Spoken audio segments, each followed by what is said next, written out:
Hey, Nick. Welcome to Cleveland. We've seen a lot of your highlights. What running back would you compare yourself to?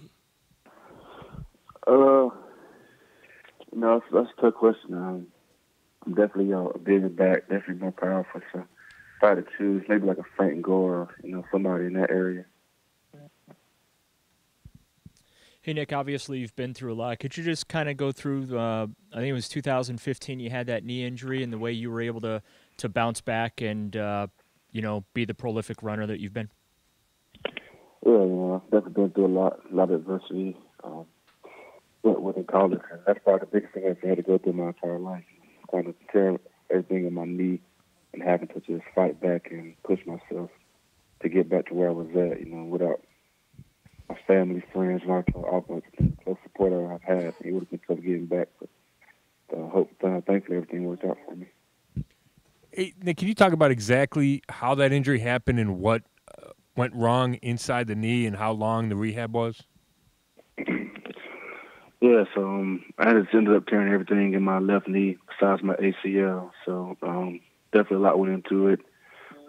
Definitely a lot of tough times. It was just hard, just the rehab.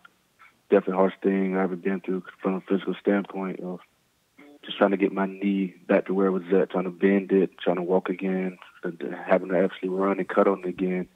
It was definitely a tough time, but just I had a really good trainer in Georgia, Ryan Corson. He helped me out, big time. Just stayed on and made sure I was working, continued to push me and motivate me until I got back to where I am.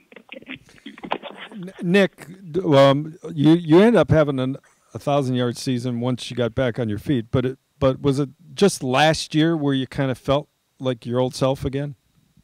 Yeah, definitely. No, the year right before, after 2016 season, yeah. I mean, I just didn't feel myself. I was able to move around a little bit and just run, but I just tell something wasn't right. Even though I felt like I was back, this last season I could tell that I wasn't back when I thought I was. I'm just now, last season just not getting back to where I was at. So I feel 10 times better, feel 100%. And, at this point, things are feeling really good. You had surgery, correct? Yes. Okay. And did you ever think that, you know, that was going to be the end of your career, and what kept you going? Well, I mean, I never dealt with injuries, so I wasn't really sure what to expect. But just talking to, Ryan Corson, he kind of told me that I would be able to get back to where I was at. I trust him a lot. I trust his word, and he got me back to where I was. So I'm very thankful for him and his staff and just everyone supporting and helping out. Hey, Nick, you're teammates with Baker Mayfield now. I was just curious, you guys beat him in the semifinals. What were your impressions of him, and what is it like to be his teammate now? Oh, yeah, I mean, he's an outstanding player. He's able to make throws that he's just not supposed to make. And, I mean, you can tell he's a very, fierce competitor, which I love about him. I remember scouting him the week before we played him, and I'm on offense. So, if I'm hearing about how good a player he is, you can tell he's definitely a threat. That's where Coach Smart is saying, coming to the offense, telling us we need to score points because it's going to be hard stopping a guy like him. And I mean, now I'm just happy that we're on the same team.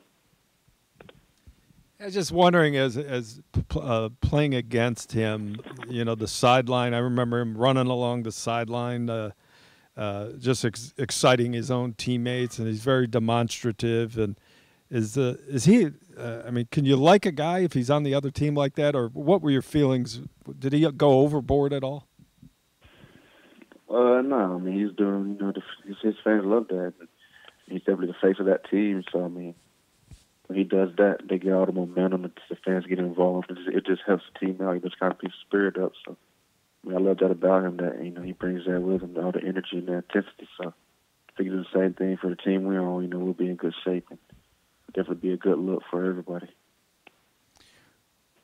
What do you know about Duke Johnson and Carlos Hyde, and how eager are you to work with those guys?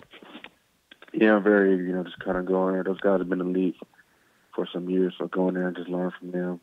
I remember just always watching them, just always been a fan of theirs, and can't wait to get to know them more and, play beside them and just learn from them.